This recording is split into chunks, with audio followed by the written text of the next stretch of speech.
क्या डिस्कस किया था कि भगवान को अगर हम हमारे तर्क वितर्क से समझने का प्रयास करेंगे तो वो व्यर्थ ही जाएगा, नहीं समझ पाएंगे। जो भी हम शास्त्र सुनते हैं उसको एज इट इज अगर हम फॉलो करेंगे तो क्या होगा, हमारा टाइम भी बचेगा और एकदम सही से स्पीड से हम आगे बढ़ पाएंगे। तर्क वितर्क में रहेंगे तो टाइम तो खराब होगा ही और प्रोग्रेस करने की जो स्पीड है वो भी बहुत ज्यादा स्लो हो जाएगी। तो ये चीज हमने डिस्कस करी थी, अब आगे हम देखेंगे। इसके स्थान पर यह संस्तुत किया गया है कि मनुष्य को विनम्र होकर यह सोचना चाहिए कि न केवल वह एक क्षुद्र प्राणी है अपितु इस विशाल ब्रह्मांड में पृथ्वी भी एक बिंदु मात्र है। Yes, this is very true. पूरा ये जो ब्रह्मांड है ये बहुत विशाल है, बहुत बड़ा है। इसमें जहां पर हम रह रहे हैं पृथ्वी में, वो बिल्कुल एक डॉट की तरह है। देखिए जैसे ये फोटो है, इसमें ये जो डॉट की तरह दिख रहा है, ये सच में पृथ्वी एक डॉट की तरह है और उसमें हम प्राणी उससे भी ज्यादा, बहुत ज्यादा छोटा साइज है हमारा। तो मनुष्य को समझना चाहिए कि वो केवल एक शूद्र प्राणी है और इस विशाल ब्रह्मांड में पृथ्वी भी एक बिंदु मात्र है। न्यूयॉर्क नगर बहुत बड़ा प्रतीत हो सकता है, किंतु जब एक व्यक्ति यह समझता है कि स्वयं पृथ्वी एक सूक्ष्म बिंदु है और पृथ्वी पर अमेरिका एक अन्य शूद्र बिंदु है और उस अमेरिका का न्यूयॉर्क शहर एक और छोटा सा बिंदु है। तो जैसे आप देखते हैं एक बड़ा बॉक्स है, पहले मजाक करने के लिए ऐसा किया जाता था कि किसी को हम गिफ्ट देते थे तो एक बॉक्स में दूसरा बॉक्स, फिर दूसरा बॉक्स, फिर तीसरा बॉक्स, फिर उसमें कुछ जाके छोटा सा कुछ गिफ्ट होता था। तो यही चीज यहाँ पर इसी प्रकार है कि पृथ्वी खुद एक बिंदु की तरह है, उसमें कोई जो कंट्री है, कोई देश है, वो एक बिंदु की तरह है और उसमें भी एक शहर जो है वो एक बिंदु की तरह है, छोटा सा बिंदु। तो साइज डिक्रीज होता जा रहा है, बढ़ नहीं रहा है। और न्यूयॉर्क में हर एक व्यक्ति लाखों में से एक है, तो फिर वह भली भांति समझ सकता है कि वह अंततः उतना महत्वपूर्ण नहीं है। देख पा रहे हैं हम क्या साइज है हमारा, और रियलिटी में यही तो साइज है। आत्मा, क्या साइज है आत्मा का? बाल के अग्र भाग का 1/10,000 हिस्सा। माइक्रोस्कोप से भी अगर उस डॉट को देखा जाए तो बहुत मुश्किल होगा, इतना छोटा साइज है आत्मा का।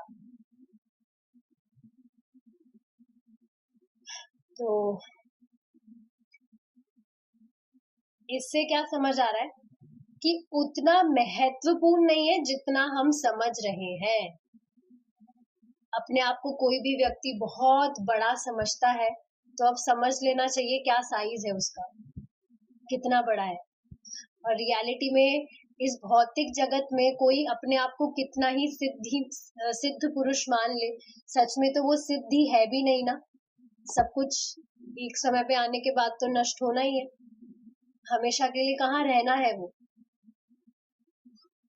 ब्रह्मांड और ईश्वर के अनुपात में अपनी शूद्रता का अनुभव करते हुए हमें कृत्रिम अभिमान से फूलना नहीं चाहिए, अपितु विनम्र रहना चाहिए। तो देखिए अब जब ये बात समझ में आ रही है तो दुखी होने वाली बात नहीं है ये, बल्कि इंसान को विनम्र होना चाहिए, हम्बलनेस आनी चाहिए।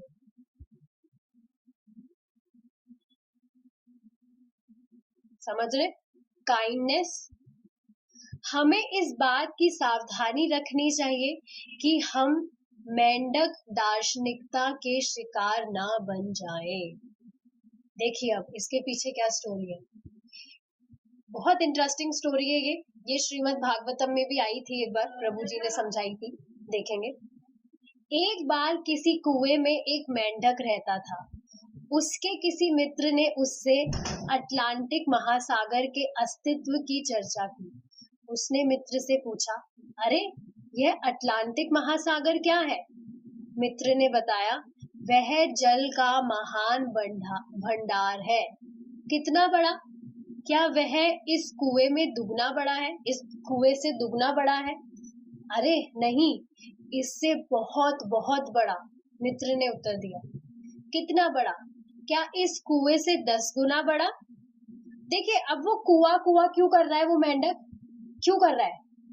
क्योंकि उसने इस कुएं से बाहर कुछ देखा ही नहीं, इसलिए बार बार कुआ कर रहा है। क्या इस कुएं से दुगना साइज है उसका, या इस कुएं से 10 गुना ज्यादा बड़ा है? कुआ कुआ कर रहा है क्योंकि कुएं से कभी बाहर गया ही नहीं, वो देखा ही नहीं उसने। तो क्या इस कुएं से 10 गुना बड़ा?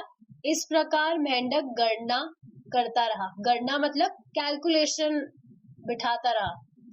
किंतु मेंढक के लिए महासागर की गहराई और उसके असीम विस्तार को समझने की संभावना ही क्या है?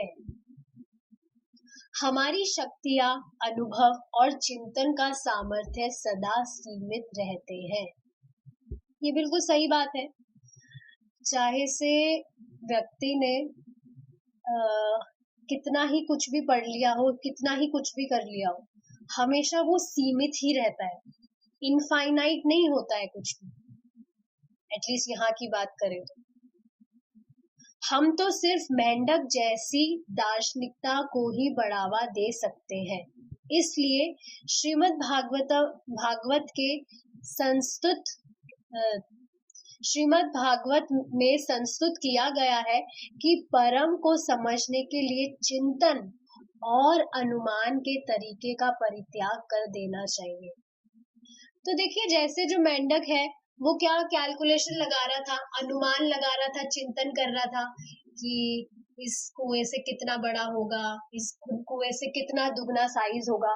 पर वो असल में तो कभी नहीं ये समझ सकता ना कि जो महासागर है, ओशंस जो होते हैं, कितने विशाल होते हैं, वो कभी समझ नहीं सकता है वो। उसी तरह भगवान को भी ऐसे चिंतन या अनुमान करने से नहीं समझा जा सकता। तो इसका परित्याग कर देना चाहिए, क्योंकि परम को समझने के प्रयास में यह केवल समय नष्ट करना ही है। स्पष्ट है? तर्क वितर्क छोड़कर हमें क्या करना चाहिए? तो ठीक है, तर्क वितर्क छोड़ दिए, नहीं लगाएंगे हम, अनुमान नहीं लगाएंगे, कुछ गणना नहीं करेंगे, हम हमारा फालतू दिमाग नहीं लगाएंगे। फिर करना क्या चाहिए? श्रीमद् भागवतम संस्तुति करती है कि हमें विनम्र होकर भगवत संदेश सुनना चाहिए। अब इसका मतलब क्या है? यह संदेश हमें भगवत गीता, अन्य वैदिक साहित्य, बाइबल, कुरान आदि किसी भी प्रामाणिक शास्त्र में से मिल सकता है या किसी आत्मज्ञानी पुरुष से सुना जा सकता है। मुख्य बात यह है कि मनुष्य को भगवान के विषय में मात्र कल्पना नहीं करना चाहिए, वरन भगवान के विषय में सुनना चाहिए। तो ये जो कुरान, बाइबल वगैरह यहाँ पर लिखे गए हैं, मुझे समझ नहीं आ रहा है क्यों लिखा गया है यहाँ पर। शॉर्ट में बॉटम लाइन क्या है कि भगवान को हम कुछ भी चिंतन या अनुमान से नहीं समझ सकते, उनके बारे में शास्त्र श्रवण करके ही उन्हें समझा जा सकता है। शास्त्र श्रवण करके भी ये नहीं कि हम उसमें तर्क वितर्क लगाए कि अरे ऐसा कैसे हो सकता है या वैसा कैसे हो सकता है। जैसा है उसे समझने का ट्राई करें एज इट इज। क्यों? क्योंकि देखिए, जो शास्त्र है वो हम जैसे सामान्य मनुष्य ने नहीं लिखे हैं। गुरु परंपरा से जो शास्त्र आ रहा है, हमने डिस्कस किया था ये भक्ति वृक्ष में, कि ये स्वयं भगवान से आ रहा है। हमने एक साइकिल देखा था, साइकिल नहीं बोल सकते, मतलब एक ट्रेन टाइप था कि कैसे गुरु परंपरा आ रहा है, गुरु से उनके डिसाइपल्स, फिर उनके डिसाइपल, फिर उनके डिसाइपल से लेकर हमारे तक आ रहा है। तो ये स्टार्टिंग से भगवान से, डायरेक्ट भगवान से आ रहा है, किसी की इमेजिनेशन या काल्पनिक कहानियां नहीं है। लेकिन फोकस इस बात पे रहे कि गुरु परंपरा में शास्त्र सुने, इधर उधर का कुछ नहीं। तो इस्कॉन में तो गुरु परंपरा फॉलो की जाती है, तो उसमें कोई डाउट करने की नीड नहीं है। मुख्य बात यह है कि मनुष्य को भगवान के विषय में मात्र कल्पना नहीं करना चाहिए, वरन भगवान के विषय में सुनना चाहिए। इस श्रवण का फल क्या होगा? कोई किसी भी स्थिति में हो, धनी, निर्धन, अमेरिकन, यूरोपियन, भारतीय, ब्राह्मण, शूद्र, शूद्र मतलब होते हैं जो वैश्य से नीचे होते हैं, सेवा भाव जिनका होता है, या और कुछ भी हो, यदि वह केवल भगवान की दिव्य वाणी सुने, तो जो भगवान किसी भी शक्ति या सामर्थ्य से नहीं जीते जा सकते, वह केवल प्रेम से जीते जा सकते हैं। देखिए इसका मतलब क्या है। देखिए, मनुष्य जो है वो अंततोगत्वा भगवान का ही अंश है। ये तो बस वो खुद को उपाधि समझता है कि मैं तो अमेरिकन हूँ, मैं तो ब्राह्मण हूँ, मैं तो हिंदू हूँ, ये सब उपाधियां है। लेकिन अगर कॉन्शियसली इस चीज को सोचा जाए, है तो सब आत्मा ही। किसी के भी शरीर में आप देखिए कुछ अलग चीज तो नहीं है, आत्मा ही है, बस वो एक बॉडी है, एक कॉस्ट्यूम है। और अविद्या के कारण व्यक्ति खुद की उपाधियों से पहचान करता है, लेकिन है तो वो आत्मा ही, और आत्मा परमात्मा का अंश होता है। तो यही चीज कही जा रही है कि कोई भी भगवान के बारे में श्रवण कर सकता है, सुन सकता है, यदि वह केवल भगवान की दिव्य वाणी सुने। अगर सिर्फ वो शास्त्र सुने, अगर वो सिर्फ भगवान के बारे में सुने, भगवान के इंस्ट्रक्शन सुने, भगवत गीता क्या है? स्वयं भगवान की वाणी तो है, वो भगवान के इंस्ट्रक्शंस है उसमें। तो जो भगवान किसी भी शक्ति या सामर्थ्य से नहीं जीते जा सकते, वे केवल प्रेम से जीते जा सकते हैं, सिर्फ श्रवण करने मात्र से। कितना इजी प्रोसेस है। सबसे इंटरेस्टिंग चीज, कितनी अमेजिंग चीज है, हमारे कान कभी भरते नहीं है, जितना चाहे सुनते रहे सुनते रहे सुनते रहिए, भरते नहीं है। हाँ, ऐसा हो सकता है कि एक टाइम पे आके हमारा माइंड ब्लैंक हो जाए, अरे हैवी लगने लग जाए, अरे ये क्या, इतना सारा नहीं सुन सकते एक बार में, पर कान तो नहीं भरते। आप चेंज कर सकते हैं टॉपिक्स, जैसे कीर्तन सुन लिया, कभी कभी चैंटिंग करने लग रहे हैं, कुछ भी चेंज करते करते रह सकते हैं आप। माता जी को तो सबसे ज्यादा बेनिफिट है इस चीज का, हर वक्त श्रवण कर सकती हैं कुछ भी काम करते हुए। कुछ भी काम कर रहे हैं आप, तो कथा चला लीजिए और सुनते रहिए, कानों में जाता रहेगा, क्या दिक्कत है।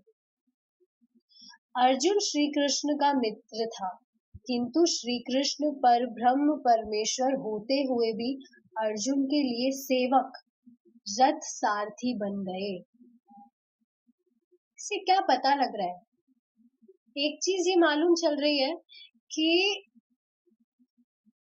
कृष्णा सबसे पहले तो उपाधि नहीं देखते हैं कि ये बहुत ज्यादा धनी है, या ये तो बहुत ज्यादा सुंदर है, तो ये ज्यादा अच्छे से भक्ति करेगा। नहीं, भगवान इन सब चीजों से अट्रैक्ट नहीं होते हैं। और एक और चीज क्या है कि भगवान खुद भी उपाधियों में बाध्य नहीं होते हैं। अब जैसे इसमें क्या कहा जा रहा है, भगवान स्वयं पर ब्रह्म परमेश्वर होते हुए भी अर्जुन के लिए सेवक बने। सेवक बनना क्या है? एक निम्न चीज मानी जाती है। जैसे कोई बॉस है और कोई एम्प्लॉय है, तो बॉस क्या समझता है कि ये तो मेरे नीचे आता है, मेरे अंडर आता है। लेकिन भगवान ये सब नहीं सोचते। भगवान प्रेम चाहते हैं, हर कोई प्रेम ही तो चाहता है। और आप देखिए, प्रेम में भगवान अर्जुन के सेवक बन गए, रथ सारथी बन गए। अर्जुन श्री कृष्ण से प्रेम करता था और श्री कृष्ण ने भी इस प्रकार उससे प्रेम का विनिमय किया। और देखिए, एक चीज समझने वाली क्या है, जो प्रेम है वो आर्टिफिशियली नहीं किया जा सकता। हम ढोंग नहीं कर सकते हैं कि प्रेम कर रहे हैं हम। भगवान से तो बिल्कुल नहीं कर सकते, भगवान को सब पता होता है। ऐसा नहीं है हम भगवान को मूर्ख बना सकते हैं, भगवान सब जानते हैं। तो यही चीज बताई जा रही है, श्री कृष्ण ने भी इस प्रकार उससे प्रेम का विनिमय किया। ऐसे ही जब श्री कृष्ण बालक थे, तब उन्होंने खेल खेल में अपने पिता नंद महाराज के जूते उठाकर अपने सर पर रख लिए थे। ये कितना क्यूट फोटो है कृष्णा का। अपने सर पे कृष्णा ने नंद महाराज के जूते सर पे रख लिए। देखिए, अब ऐसा नहीं है कि भगवान तो बच्चे थे तो उन्होंने नादानी में ये सब कर दिया, नहीं, ये सब भगवान की लीलाएं होती है।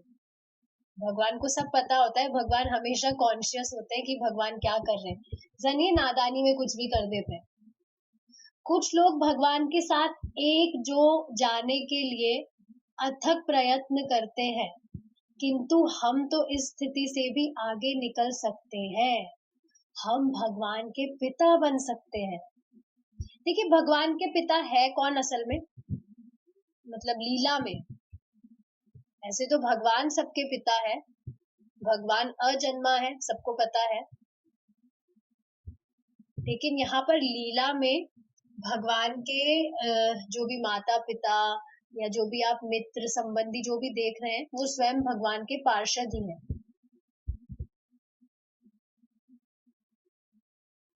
मतलब किसी टाइम पर वो भी हमारी तरह यहाँ इस भौतिक जगत में फंसे थे, भक्ति करके भगवान के पास लौट गए और भगवान के पार्षद बन गए। तो यही चीज तो यहाँ समझाई जा रही है, हम भगवान के पिता बन सकते हैं।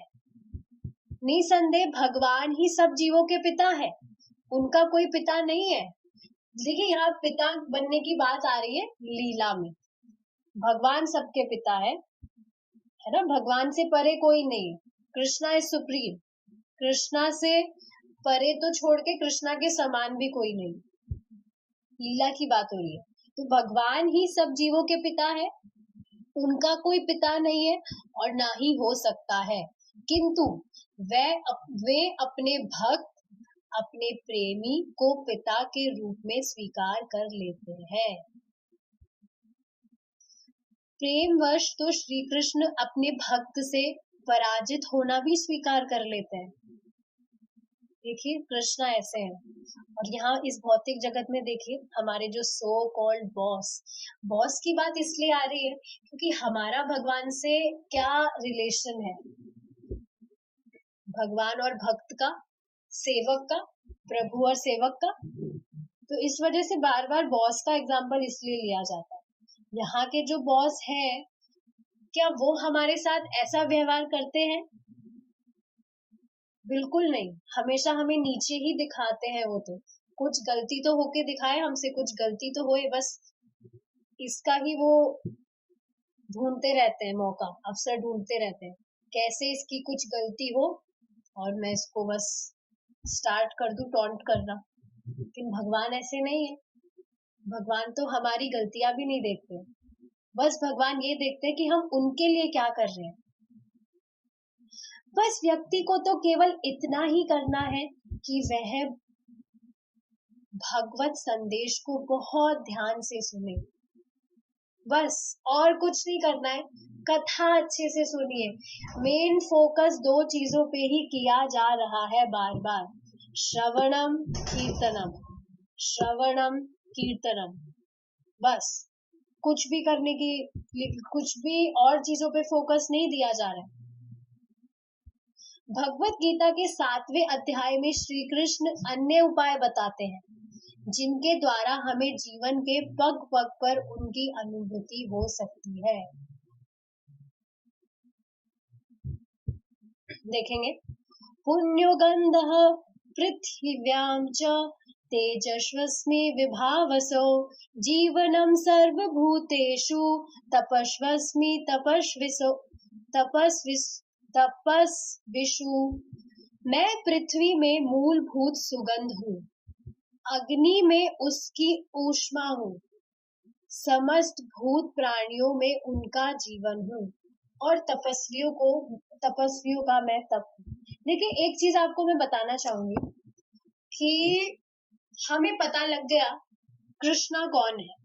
काफी बार ये चीज दिमाग में आती है, हमें पता लग गया कि कृष्ण ही भगवान है, कृष्णा ही सुप्रीम है, तो और फिर बार बार क्या एक ही बात सुनने की क्या जरूरत है? जरूरत है क्योंकि हमारे माइंड में वो चीज फिक्स नहीं हुई है। अभी हमने सिर्फ थ्योरेटिकली ये जाना है कि हाँ, कृष्णा सुप्रीम है, कृष्णा भगवान है, कृष्णा ही सभी कारणों के कारण है। थ्योरेटिकली हमने ये जाना है, पर क्या सच में हम इसमें एनग्रॉस्ड हो गए हैं? बिल्कुल फिक्स हो गई है ये बात? खुद से क्वेश्चन कीजिए। अगर ये चीज हमारे दिमाग में बैठ जाती, एनग्रॉस्ड हो जाती, तो क्या भक्ति के अलावा अभी कुछ और काम हम कर रहे होते? ऑफ कोर्स सर्वाइवल करने के लिए हमें वर्क करना होता है, बट उसके अलावा भी हम जो एक्स्ट्रा चीजें करते हैं बिना मतलब की, इसका कुछ मतलब नहीं है हमारे दिनचर्या से, क्या हम उसको इम्पोर्टेंस दे रहे होते? इस वजह से शास्त्र श्रवण करना बहुत जरूरी है, ताकि हमारे दिमाग में ये फिक्स बैठे कि बाकी सारी चीजें औपचारिकता है, सिर्फ भक्ति ही रियलिटी है। अल्टीमेटली भक्ति ही गोल है, बाकी सारी चीजें औपचारिकता है, कुछ काम की नहीं है। मैं ऐसा बिल्कुल नहीं कह रही हूँ कि सब कुछ छोड़ के त्याग के वन में चले जाइए और तपस्या करिए, नहीं। अपने सर्वाइवल के लिए हमें वर्क करना होता है, बट उसके अलावा भी आप देखेंगे तो काफी सारी ऐसी एक्स्ट्रा फालतू की चीजें करते हैं हम, जिससे हमारा बहुत टाइम खराब हो जाता है। इस वजह से शास्त्र सुनना जरूरी है। तो अभी ये जो हमने देखा, इसमें भगवान क्या कह रहे हैं कि भगवान ही पृथ्वी में मूलभूत सुगंध है, मतलब जो भी हमें फ्रेग्रेंस, हम जो भी खुशबू हमें आती है, वो भगवान है। अग्नि में जो गर्माहट हमें दिखती है, ऊष्मता, गैस जलाइए आप, उसमें जो देख रहे हैं आप, ऊष्मा है उसमें, वो भगवान है। समस्त भूत प्राणियों में उनका जीवन हूँ, लाइफ जिसे बोलते हैं, सभी प्राणियों में जो लाइफ है, जीवित जो हम जी रहे हैं, कृष्णा है वो। और तपस्वियों का मैं तप हूँ, जो भी तप हम करते हैं, हम भी तपस्वी हैं, we all are तपस्वीज। how? because we are also doing certain तपस्या। सुबह जप कर रहे हैं और मंगला आरती अटेंड करते हैं, भगवान का प्रसाद खाते हैं, कथा श्रवण करते हैं, कीर्तन सुनते हैं।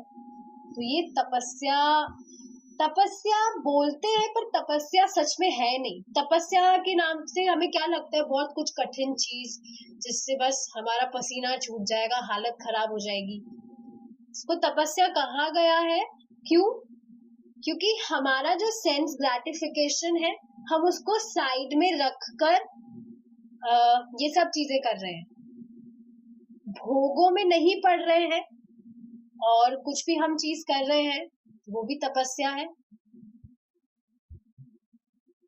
इसलिए तपस्या कहा गया है। पर एक्चुअल में तपस्या नहीं है। प्रसादम खाना किसी को तपस्या लगता है? मेरी तो फेवरेट तपस्या है joining. We'll meet tomorrow. तो देखिए बाकी सारी भी जो चीजें हैं हरे वो कृष्णा। तपस्या है नहीं, बस कहने के लिए कहा जा रहा है। पुण्यो गंधः शब्द से तात्पर्य है मूलभूत सुगंध। स्वाद और सुगंध केवल श्री कृष्ण ही उत्पन्न कर सकते हैं। देखिए कितनी डीप में चीजें हैं। किसी भी चीज की हम सुगंध लेते हैं, हमें खुशबू आती है, चाहे वो कुछ भी हो, किसी फूल की सुगंध हो या कुछ प्रसाद हमने बनाया उसकी सुगंध हो। सोचा नहीं ना कभी कि वो भी कृष्ण है, कृष्ण ही उसके कारण है। पर यहाँ आप देखिए हम पढ़ रहे हैं तो समझ आ रहा है कि केवल श्री कृष्ण ही उत्पन्न कर सकते हैं। हम कृत्रिम रूप से कुछ सुगंध या खुशबू बना तो लेते हैं, किंतु ये प्राकृतिक सुगंध जैसी उत्तम नहीं होती। जो भी डिओड्रेंट्स वगैरह है उनकी बात हो रही है, आर्टिफिशियल सेंट्स वगैरह जो है उसकी सुगंध प्राकृतिक सुगंध जैसी तो नहीं होती है, उत्तम, श्रेष्ठ। मेरा तो सिर में दर्द होने लगता है जब मैं वो सब स्मेल करती हूँ। ऑफ कोर्स मैं कुछ नहीं लगाती हूँ, तो जैसे कोई लगाता है उसका स्मेल आता है, तो कहाँ बिल्कुल वो प्राकृतिक सुगंध लगता है। देखिए ये सब हमारी चेतना पे डिपेंड करता है। पहले यही चीजें हमें बहुत अच्छी लगती थी, बट अब जैसे जैसे चित्त शुद्ध होता जा रहा है ये सब चीजें निकृष्ट लग रही है, फालतू की है। जब हम किसी अच्छी प्राकृतिक सुगंध को सूंघे तो सोच सकते हैं ओह इसमें प्रभु का निवास है, इसमें श्री कृष्ण है। अथवा जब हम कोई प्राकृतिक सौंदर्य देखें, कुछ भी सुंदर दृश्य हम देखें तो हम सोच सकते हैं ओह यहाँ श्री कृष्ण है। अथवा जब हम कोई असाधारण, शक्ति संपन्न या आश्चर्यजनक वस्तु देखते हैं तो हम सोच सकते हैं यहाँ श्री कृष्ण है।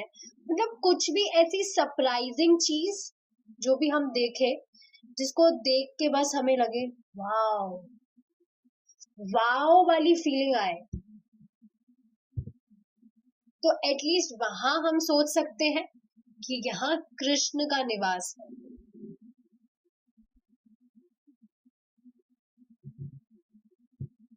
पशु हो या मानव प्राणी हो तो हमें तुरंत समझ लेना चाहिए कि यह जीव श्री कृष्ण का ही एक अंश है, क्योंकि जो ही उस शरीर से चिन्मय चिंगारी जो श्री कृष्ण का अंश है निकल जाती है, त्यों ही शरीर छिन्न भिन्न हो जाता है।